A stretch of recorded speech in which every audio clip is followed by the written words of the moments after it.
Ellison, thank you so much for making time for us. Thank you, Raymond, and thank you for the opportunity to talk to you. Let's start with what do you make of this agreement between Tullow and Total? I think the agreement represents a significant opportunity for us to move the oil and gas industry in Uganda forward. I think the agreement represents an interesting development. We are seeing a closed M&A deal, which is a mergers and acquisition deal in the oil and gas industry at a time of COVID. Remember, oil prices are trading in the negative. Remember, the world is simply not on the move. Remember, deals are collapsing all over the world. I think it is a strong vote of confidence in the Lake Albert project and in Uganda's investment climate that a $500 million deal can be concluded in this environment. So it is an impressive deal on account of the fact that it is made at the time that it is made, but it is also more substantially a very important deal for the future of the Ugandan Lake Albert oil and gas project, and also for the ability of Uganda to attract foreign direct investment. The oil and gas Lake Albert Basin project includes, of course, the construction of a pipeline that is 1,455 kilometers, the construction of 2 central processing facilities, the construction of very many development wells. The opportunity cost that has always been lost by us not progressing this transaction to the next stage has been immense. I think it portends very well for the Ugandan economy and very well for the future of the project. So I think many watchers in the oil and gas industry will be excited by the fact that it is possible finally, and we may be seeing the industry starting to take off all these years later. One of the key things that everyone has been mentioning about the deal is that it quickens the process of Uganda arriving at, oil companies arriving at what you call the final investment decision. What about that deal? What about it has opened the doors for the final investment decision? Because once you have the players concluded, now we have 2 majors, Total and CNOOC, in charge of the Lake Albert project. These are huge players in the oil and gas industry globally.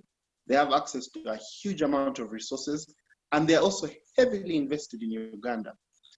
Having invested heavily, having the sort of resources that are necessary is a very positive thing. But about this particular deal, that the failure to do the Tullow transaction the last time round completely held back on us being able to achieve a final investment decision. Because until the parties are known and their capacity to invest, we remember that the Ugandan oil project doesn't just involve the pumping of oil.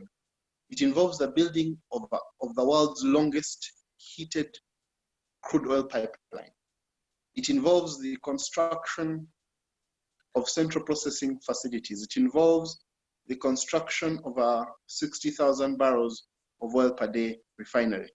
The sort of investments that are required, I think now we have the companies that can be able to see this process through completely. They are extremely big players. They have invested in much larger projects than ours. They have a huge investment experience. But secondly, a lot of the discussions on many of the other things that are outstanding had already been concluded. What had not been agreed was this transaction, how this transaction would be structured and how this transaction would be concluded. The fact that this transaction is now at least nearing conclusion and is now in the finishing line of completion. After the completion of this transaction, I think it has made FID a lot easier. Of course, there are still challenges. The major challenge, of course, being the COVID-19 virus, the failure of many things, many people to move, the current price of oil. But oil being a cyclic business that is based on long-term projections, I think this is a very good thing for our industry. I think that nobody invests $500 million so that he doesn't take a final investment decision. I think this is a vote of confidence in the sector, and I think that very many people are right to be confident, because moving closer to a final investment decision is no longer a question of words. We are seeing it as a question of cash, and the question of cash tomorrow. You remember that previously they had agreed a deal with Tullow where they were going to pay Tullow 900 million, but the 900 million was going to come over a long period of time and was going to be paid as part of Tullow's development costs. So what Tullow was supposed to fund as development costs were going to go down. At least 800 million of that 900 million was supposed to be used for their development costs. This is $500 million upfront cash going. So I think someone who is willing to put that sort of money in this sort of environment is serious. And I think that is why people believe that this sounds like the beginning of the end, or maybe the end of the beginning. One of the things that, say, collapsed the previous deal that was existent between Tullow and CNOOC was the issue of the capital gains tax. And really many Ugandans are concerned about how much tax is Uganda getting out of this deal. Looking at the deal, the way it's been structured, would you say that Uganda has benefited in terms of taxes? Uganda is, from the announcement that I saw on the Tullow website, Uganda is going to get $14.5 million in tax from this transaction. Now, you know, sometimes in a time like this, it's a good boost of cash. We could have gotten more, there's no question about it. Even Tullow itself had negotiated 900 million, it's settling for 500 million. So of course the transaction could have been, we could have gotten more. But the most important thing is not to lose the opportunity cost, not to hold out for, not to let the best be the enemy, not to let the good be the enemy of the best, not to wait for that perfect moment and failing to strike when iron is still hot, or to make hay while the sun is still shining. The important thing with this particular transaction is that in the darkest hour of the global oil industry, in the darkest hour of industry generally, in the tightest economic time, I think ever since, since the beginning of, I don't know when, in a time when oil is trading negatively, a $500 million merger and acquisition transaction is being concluded. I think the fact that this deal is concluded in this time is an incredibly significant milestone. I think it is a vote of confidence in the Lake Albert project and a vote of confidence in the Ugandan economy generally. Nobody takes that sort of money in this sort of climate to this sort of place. The fact that the smart money is betting on our oil project is significant. Regarding the actual capital gains tax, one of the things that you have to realize about this deal is that while $500 million has been paid, there is also what, at least from the announcement that came out, what is called contingent consideration. That if the oil price reaches, I believe, $62 in the document, then more money shall be paid to Tullow at the time of first oil. So the deal is structured in 3 payments: $500 million on completion of the deal. That is when they have government approval and shareholder approval for Tullow. Secondly, $75 million when they take the final investment decision.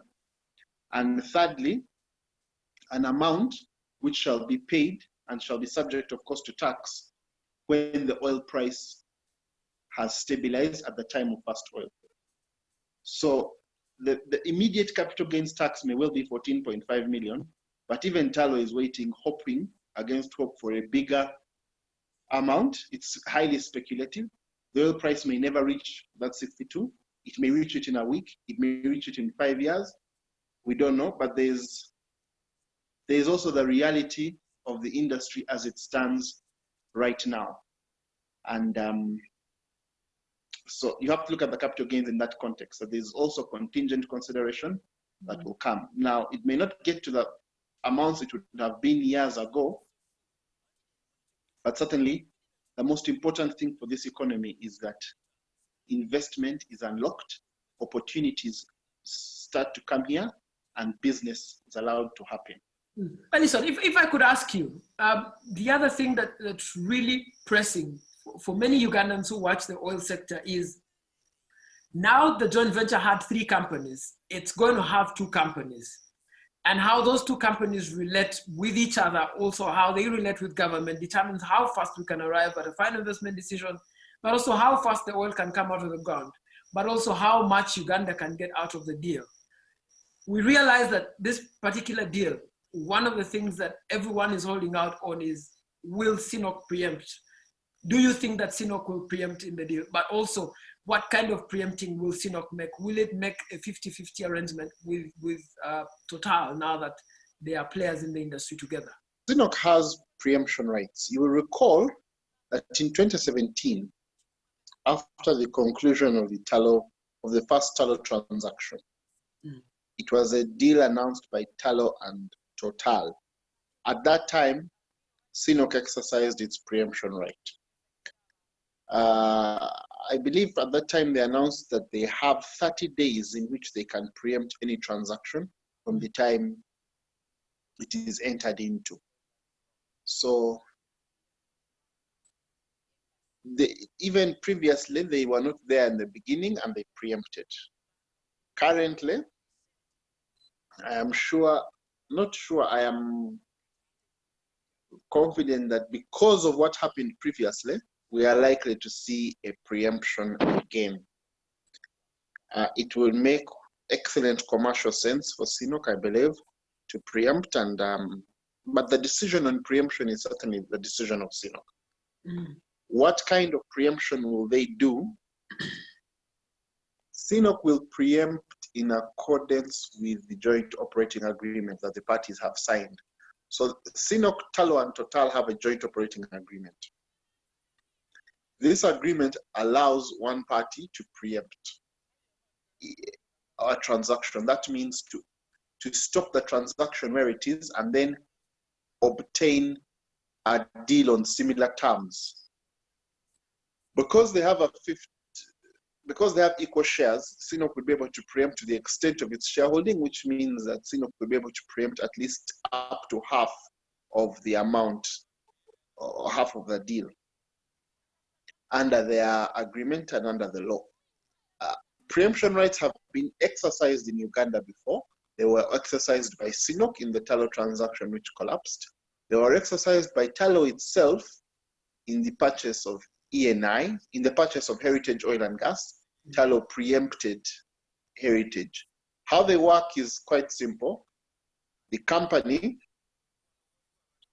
that sells already has an agreement with the company that has a right to preempt. In this case, there is already a joint operating agreement between Tullow, Total, and CNOOC. So CNOOC could be using its rights under that agreement to exercise what is called its right of preemption.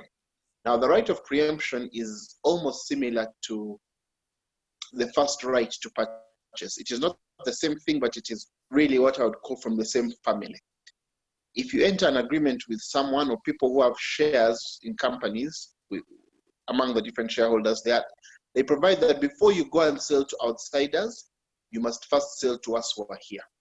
Seeing that these parties are already in a partnership, it means that they have those sort of rights. In this case, they're called preemption rights. A party is allowed for a period, within a given period of time, to preempt a deal that's already entered into. So although you have a deal between Tullow and Total, CNOOC has a right to come in, even at this stage, and say, excuse me, I want the same terms of the same deal. I will take 50%. And in order to make this decision, I first need to look at all the information that the other person was availed in order to take an informed decision. So they have the right to do that. It has happened before in Uganda, in the two previous deals, the Tullow deal, where Tullow was buying Heritage, and the CNOOC deal on the Tullow transaction to Total that collapsed sometime not too long ago. So that really is the position. So, final question: what happens to the oil market now? How does this play out in the oil market in Uganda? Of course, it presents an incredibly good opportunity for people who had invested money in the oil services sector. It means that the FID is at least nearer than further. It presents an opportunity for continuation of the Lake Albert development, which is an exciting development prospect. Like I've said, you're talking about the building of the world's longest heated crude oil pipeline. You're talking about the construction of a refinery. You're talking about the building of what are called central processing facilities. You're talking about the sinking of what we call development wells. You are talking about an expansive investment program. So I think it really does portend very well for the oil and gas industry. Of course, there are other challenges. Like I said previously, COVID-19 is a significant challenge to the ability for the industry to move forward in Uganda. But this having been resolved is a major milestone in moving this project forward. And I really congratulate the parties for having concluded, and especially congratulate Tullow for having concluded this deal, because in Tullow's case, it ends its relationship, it ends its presence in Uganda. And it has really come quite a long way. There was a time when oil was a theory in this country, and I think Tullow has been able not just to bring it to life, but to bring some of the world's best companies here to take this project forward. And I think it has been tough to get to where we have gotten so far, but it's an incredible